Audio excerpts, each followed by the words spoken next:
Gerald the groundhog has a very crazy day. The Great Cauliflower Caper. One crisp autumn morning, Gerald the groundhog woke up with a mission: to steal the biggest cauliflower Farmer McGregor had ever grown. It wasn't just any cauliflower.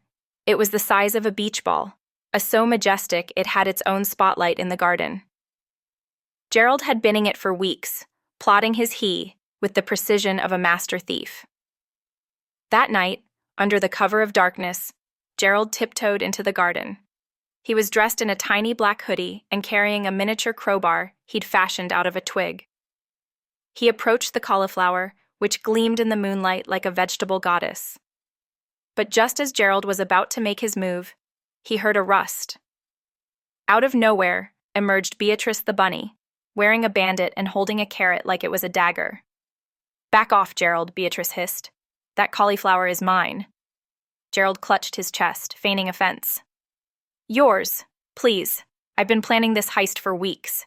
I even memorized Farmer McGregor's schedule. He snores at exactly 10:37 p.m. Beatrice rolled her eyes. "Amateur. I've been spying on him since February. I know his Wi-Fi password." The two stared each other down, their eyes locked in a silent vegetable standoff. Suddenly, a third voice broke the tension. Guys?" They turned to see Sam the squirrel holding a tiny clipboard.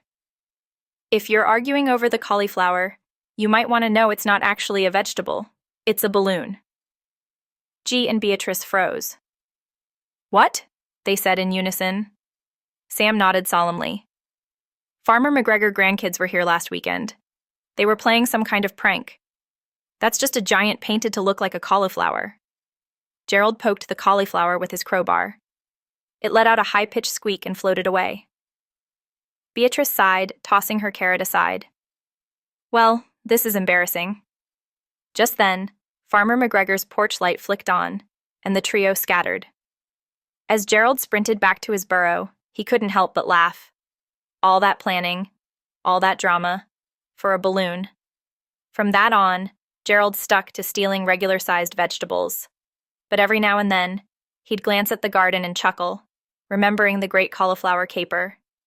And somewhere in the distance, Beatrice was doing the same.